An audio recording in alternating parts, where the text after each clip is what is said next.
Datang kembali di I4033 Forensik Digital. Masih di intro network forensik. Kali ini kita akan belajar tentang tools-tools yang digunakan pada network forensik. Nah, tools-tools ini saya akan berikan kepada teman-teman hanya gambaran saja. Jadi, silahkan nanti teman-teman bisa mengeksplor lebih jauh.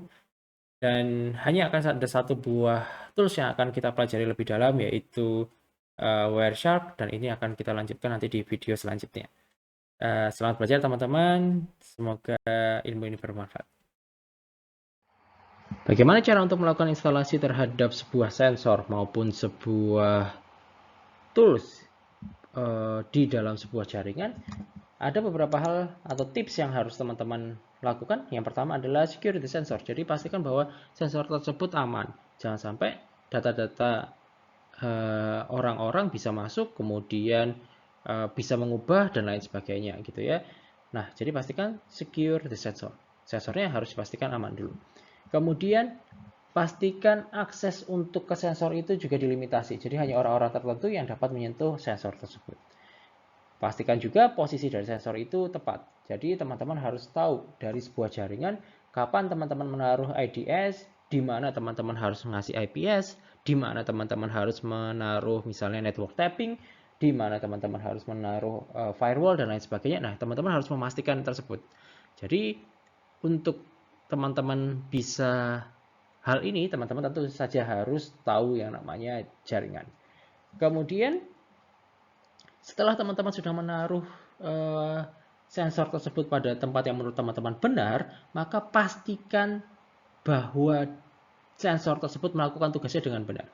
Yaitu, ya coba teman-teman mengirimkan data, apakah datanya nyampe atau tidak, apakah datanya bisa dibaca atau tidak, dan lain sebagainya. Nah, ini adalah poin yang ini. Kemudian pastikan juga atau temukan juga bagaimana sebuah sensor itu dikatakan gagal menangkap berita. Nah, itu juga bisa dilihat di sini.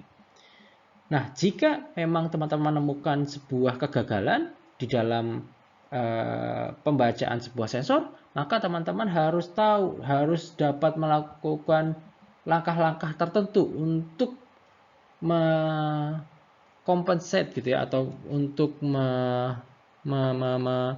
apa ya, bisa dikatakan itu ya teman-teman, so what gitu, so what next gitu, harus habis itu mau ngapain gitu. Kalau teman-teman sudah tahu dari apa namanya, kelemahan dari sistemnya teman-teman atau sensor teman-teman, jadi harus lihat atau pastikan gitu ya. Selanjutnya, gunakan trusted tools dan teknik. Ini penting nih. Jadi teman-teman pastikan kalau teman-teman sudah pakai sensor, kemudian sensor ini harus menggunakan tools tertentu gitu ya, maka toolsnya itu pastikan tools-tools yang sudah fix boleh digunakan oleh yang namanya forensik gitu ya, sudah tercertified gitu. Karena dengan cara seperti itu maka teman-teman bisa merasa aman dari kemungkinan salahnya atau kurang baiknya sebuah aplikasi, sebuah software itu bekerja. Dan yang terakhir adalah selalu gunakan atau selalu tuliskan dokumentasi yang baik dari pembuatan ataupun dari penggunaan sensor tersebut, dan nanti bagaimana sensor tersebut ini bisa mendapatkan data itu juga harus didokumentasikan gitu ya. Ini yang perlu teman-teman pastikan ketika melakukan instalasi terhadap sebuah sensor di dalam jaringan. Toolsnya apa saja? Tools atau sensornya itu banyak sekali di luar sana, tapi saya akan memperlihatkan beberapa saja.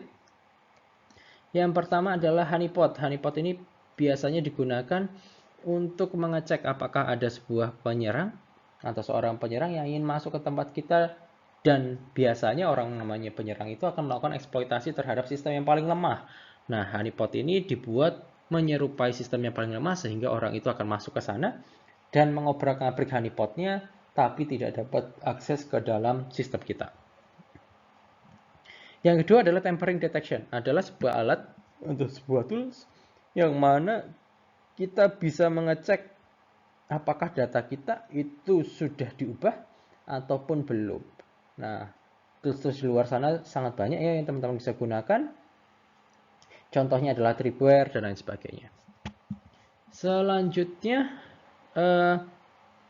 ada beberapa tools lagi, yaitu misalnya outbound packet inspection. Gunanya untuk apa? Untuk mengecek paket-paket yang akan keluar dari sebuah sistem kita, sehingga teman-teman bisa melihat apakah sebuah paket itu benar dibuat oleh kita dan akan masuk ke orang atau penerimanya sesungguhnya, atau jangan-jangan mereka ini memasang suatu aplikasi yang secara otomatis mengirimkan data dari tempat kita ke penyerang.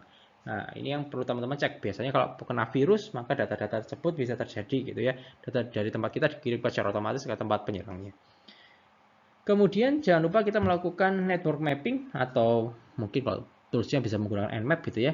Untuk apa? Untuk memastikan bahwa semua network kita, semua host kita ini asli gitu. Jangan ada tiba-tiba ketika kita nge-scan ketemu orang, loh ini punya siapa, ataupun ada sebuah jaringan yang loh ini punya siapa gitu. Nah, itu jangan sampai. Jadi pastikan bahwa semua host maupun semua jaringan kita merupakan legitimate. Dan dengan cara network mapping ini, maka kita dapat mengetahui bahwa oh iya, ternyata host ini atau server ini memiliki service apa. Nah, nanti teman-teman bisa melakukan reasoning gitu ya, bisa melakukan apa ya, melakukan pemikiran sendiri gitulah. Kenapa harus ada ini? Kenapa server di komputer A ini harus ada nih yang namanya HTTP server dan lain sebagainya. Nah, itu harus teman-teman pastikan. Karena jangan-jangan nanti ada tadi penyerang-penyerang yang memasukkan suatu aplikasi pada suatu tempat tertentu dan dia memasang service tertentu untuk mengirimkan, misalnya menggunakan FTP dan lain sebagainya. Kalau memang tidak dibutuhkan, kenapa harus ada? Nah, itu merupakan tanda-tanda bahwa teman-teman harus sadar bahwa jangan-jangan ada sesuatu di sana. Tool selanjutnya adalah Wireshark, dan ini adalah salah satu tools yang paling wajib teman-teman pahami atau teman-teman bisa gunakan. Kenapa? Karena Wireshark ini dapat melakukan sniffing terhadap semua TCP/IP paket dalam sebuah jaringan. Nah, tentu saja dalam tanda kutip ya di sini semua paketnya ya. Kenapa? Karena sebenarnya kalaupun kita bisa melakukan sniffing terhadap sebuah jaringan, belum tentu data tersebut bisa kita baca karena mungkin terenkripsi dan lain sebagainya. Namun secara teoretikal, secara ya bukan hanya teoretikal ya, praktikal saja, semua data itu memang bisa terambil, bisa dikumpulkan ke dalam suatu komputer ataupun suatu server yang mana Wireshark ini berjalan. Jadi ini merupakan tools yang sangat teman-teman harus perhatikan di dalam network forensik. Selain itu, selain bisa melakukan sniffing ya, teman-teman juga bisa membuat recordnya sendiri terhadap sebuah serangan yang ada. Namun sayangnya tentu saja Wireshark ini ngambil datanya itu secara keseluruhan gitu ya. Tentu saja ini akan memakan waktu, memakan resource yang cukup besar. Makanya teman-teman butuh satu tools yang namanya Network Security Management. Isinya apa? Isinya itu hanya untuk mengkoleksi insiden dari semua sensor yang ada. Jadi teman-teman tadi punya yang namanya IDS lah, IPS lah, misalnya seperti itu. Kemudian ada tampering lah dan lain sebagainya. Dan terakhir Wireshark gitu ya. Nah, daripada teman-teman buka satu-satu, teman-teman enaknya pakai Network Security Management ini. Nanti setelah itu diolah sama dia. Nah, jika teman-teman perlu ngecek, baru membuka yang namanya Wireshark. Nah, contoh dari Network Security Management ini, teman-teman bisa menggunakan yang namanya Security Onion maupun Alien Vault. Nah, ini adalah salah satu tools-tools yang teman-teman harus perhatikan untuk yang namanya network forensik. Nah, tadi adalah tools-tools yang teman-teman dapat lakukan atau dapat gunakan untuk melakukan forensik dalam jaringan. Nah, seperti yang saya katakan di awal bahwa ada satu tools yang akan teman-teman gunakan lebih jauh, yaitu Wireshark, dan nanti akan ada di dalam video selanjutnya. Sekian dulu dari saya, sampai jumpa lagi di video selanjutnya. Salam, semoga teman-teman dapat mengambil sari dari ilmu yang ada di sini. Salam.